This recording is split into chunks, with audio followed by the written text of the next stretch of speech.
मैं ज़्यादातर देखती हूँ कि हम लोग जनरल सी एक बात कर देते हैं कि देख लो अपना मूलांक देख लो, भाग्यांक देख लो, अपना एंजल नंबर देख लो, और उसके हिसाब से कभी कह देते हैं कि दान करो, कभी कह देते हैं कि ये आप एस्ट्रोलॉजर्स ज़्यादातर कह देते हैं कि ये जेम स्टोन पहन लो। लेकिन एक छोटी सी जनरल सी बात है जो मैं आपसे शेयर करना चाहती हूँ। आप बिना देखे बिना पूछे, या पहले आप समझ हो इस चीज़ को, तब आप कोई भी चीज़ पहनना। जेम स्टोन तो मेनली जेम स्टोन्स तब पहने जाते हैं जब आपका जो ग्रह फायदेमंद है, जो आपको फ़ायदा दे रहा है, जो लाभदायक है, वो कम पावर में है, बहुत लो पावर में है। 1 से 30 में जब हम देखते हैं कि बहुत ही कम डिग्री है उसकी, तब जेमस्टोन पहना के उसको, उसकी डिग्री को बढ़ा देते हैं, और तब वो हमें फ़ायदा करता है। अगर हम आंख देखकर जो हमारी दशा चल रही है उसका जेमस्टोन पहन लेंगे और वो हमारे लिए नुकसानदेह है और उसकी हम पावर बढ़ा रहे हैं, तो वो हमें नुकसान दे जाएगा। सबसे बड़ी बात तो ये है।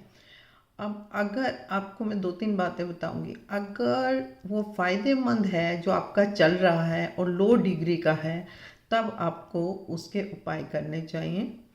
और जेम स्टोन्स भी अगर आप श्योर हो तब आपको पहनना चाहिए।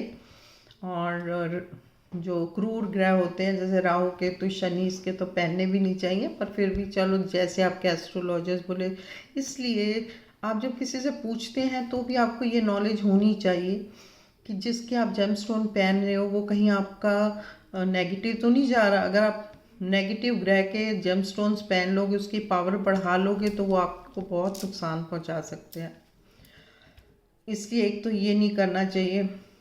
एक अब पावर घटाने के लिए क्या करना चाहिए? अगर समझो आपको पता है कि आपका मल्टीपल टाइम्स, मैं दोनों हिसाब से बता रही हूँ, न्यूमरोलॉजी के हिसाब से, एस्ट्रोलॉजी के हिसाब से भी। अगर न्यूमरोलॉजी में कोई आपका नंबर रिपीट हो रहा है, रिपीट होता जा रहा है, बहुत बार है, 3-4 बार है, तब हम उसकी पावर को थोड़ा कम करते हैं। क्योंकि अगर हमें उसके अफेक्ट्स दिखाई दे रहे हैं, अगर वो पावरफुल नंबर नहीं है और हमें नुकसान दे रहा है, तब हमें उसके दान करने चाहिए, उससे रिलेटेड चीज़ों के दान करने चाहिए। ठीक है। हर एक नंबर की मैं बता चुकी हूँ अपने पहले वीडियोस में कि किस नंबर की क्या चीज़ें हैं, क्या कलर्स हैं, उस हिसाब से दान करना चाहिए।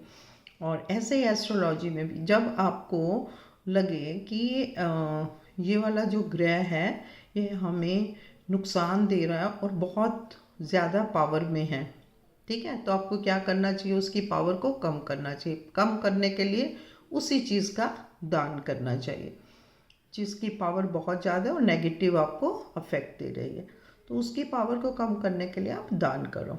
हाँ, एक चीज़ है, पूजा करना। पूजा करने से ना नेगेटिव अफेक्ट, कोई डर नहीं होता। अगर नेगेटिव हो तो हमारे लिए पॉजिटिव होता है, पॉजिटिव हो तो वो पॉजिटिव ही रहता है।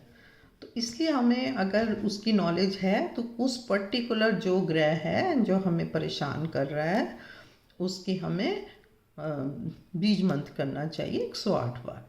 नहीं तो हमें कुछ नहीं पता, हम खाली पूजा करते रहें, पूजा जैसा मेडिटेट करें, भगवान को सच्चे दिल से याद करें, तो उससे अच्छी कोई बात नहीं है। आप, अगर आपको समझ नहीं है तो आप इन सब में मत जाओ।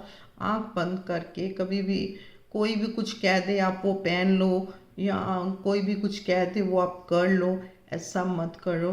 कभी कभी कोई बहुत फ़ायदेमंद होता है हमारे लिए, कोई भी ग्रह, और हम क्या करते हैं ना, उसके दान करने शुरू कर देते हैं। उससे क्या होता है, उसकी पावर कम हो जाती है और वो हमें फ़ायदा कम देने लग जाता है। इसलिए सोच समझ कर करो। अगर आपको समझ है तो, या अगर एक ने कहा है तो आपको पूरा एकदम नहीं करना शुरू कर देना चाहिए। मेरी इस वीडियो से आपको थोड़ा समझ तो आ गया होगा। समझ आए? पावर कम करने के लिए दान करो, पावर बढ़ाने के लिए अगर आप पहनना चाहो तो जेम स्टोन पहन सकते हो, नहीं तो रेमेडीज़ करो। मैं तो जेम स्टोन्स के उसमें नहीं हूँ। तो पूजा करो, पूजा पाठ कभी भी नुकसान नहीं देता। और बीज मंत्र का दोनों के लिए बहुत अच्छा है। ठीक है, अच्छा लगा है तो ऐसे फ़ायदे देने वाली जो बात होगी मैं आपको बताती रहूँगी, चाहे किसी को अच्छी ना भी लगे। ठीक है, थैंक यू सो मच। और प्लीज़ अच्छा लगने से सब्सक्राइब करना और फॉरवर्ड भी करना। Thank you.